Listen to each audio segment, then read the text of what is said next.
G'day fellas, and welcome back to the channel. Quick recap of round 18. We're now sitting on a 69% win rate, and the Warriors did not look like a top 8 team, did they? Kind of getting these funks where, they look like they're destined to go to the grand final and then put on performances like this. Storm up 14-0 just to lose it 34-16. Cowboys and West Tigers. I mean, jeez, they avenged their loss and then some. The only other game that really stood out to me was the Knights and the Bulldogs. 66-0, jeez.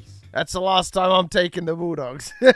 The last time. Even though it's a small week, round 19 seems pretty straightforward and pretty easy. Shouldn't say pretty easy because watch me lose it. But starting off, we have the Tigers hosting the Sharks. Now, there are no outs to Origin for either team. Poor guy Alex Twal is out due to a dangerous tackle last week. There's not really much to say. Like we said, the Tigers lost 74-0 last time we saw them. And I don't really know how to feel about the Sharkies, statistically speaking. And this obviously excludes schedule, but the Sharkies have the best offense in the NRL right now. Don't shoot the messenger, just telling you what the stats say. Now, the Sharkies might not be a top 3 team. I think that they could be. I think that they are, actually. A lot of people seem to think that they're not deserving of a top 5 spot, though, for whatever reason. Regardless of how you think of them, though, they definitely are a gatekeeper to the weaker teams in the competition this year. And especially with that left side, Talakai and Ronaldo Mulitalo, I think it's going to be disgusting this week. I've got the Sharkies 13+. The first and only game of Friday, we have the Dragons hosting the Raiders. Now, the Raiders are up to 5th, and the Raiders are looking to carry momentum and should beat a weak Dragon side. Though the Dragons do look amazing when they play at home, Tyrell Sloan is gone due to a calf injury.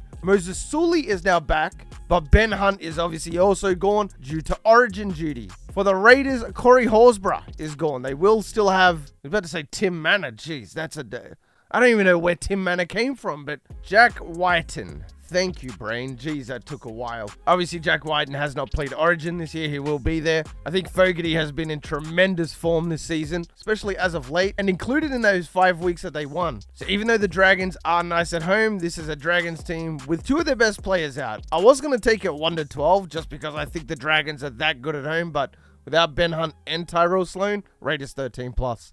First game is Saturday, the Eels hosting the Warriors. Now, like I said in the intro, the Warriors did not look like a top 8 team in the loss to the Bunnies. Maybe it's just the rain in Auckland, though, because they lost to the Roosters pretty much in the same fashion. They have scored 6 points in rain games at Auckland this year. For the Eels, Gutho is out, Moses is out, RCG is out, and Dylan Brown is out due to the suspension. Now, one thing I found that was interesting is Sean Johnson may not travel with the team. I think it's personal reasons, but between you and I, same thing as Moses Leota. I think his child might have been born or is about to be born. So there is potential that he might not travel with the Warriors this week. It really could go either way, but with all the outs and potential of Sean Johnson not being there, I will take the home team. Parramatta are different when they play at home. I've got them 1-12. Second game of Saturday, Bunnies hosting the Doggies. The Doggies looked awful getting pumped by the Knights. They look so bad. Genuinely speaking, not trying to be funny or anything, I don't think I can back the Bulldogs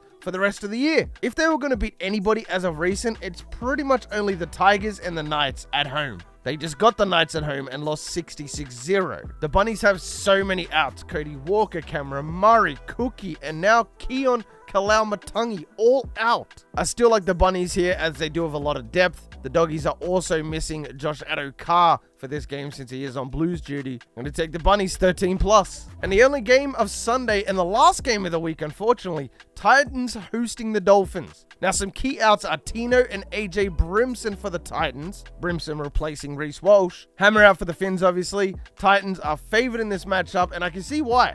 Both teams have some insane big men and think it'll be a great matchup. Kafusi is also out of this game with a concussion. It's just, oh man.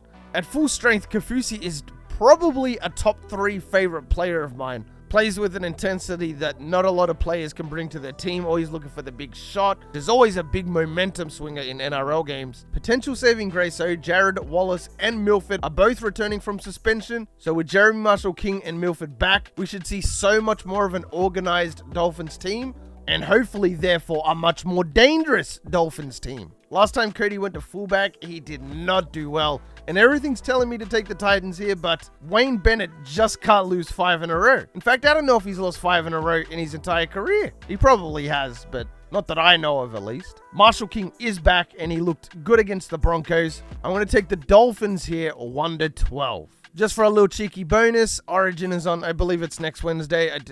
I'm going to watch it, obviously, but Queensland 13+, it's a no-brainer to me. Anyway, round 19 is now in the bag. Looking forward to round 20. We're back to 7 games and should be back to 8 games every week after that for the rest of the season. If you made it this far in the video, you are the real MVP. Hope the rest of your day is awesome, and from me personally, I'm out. Peace.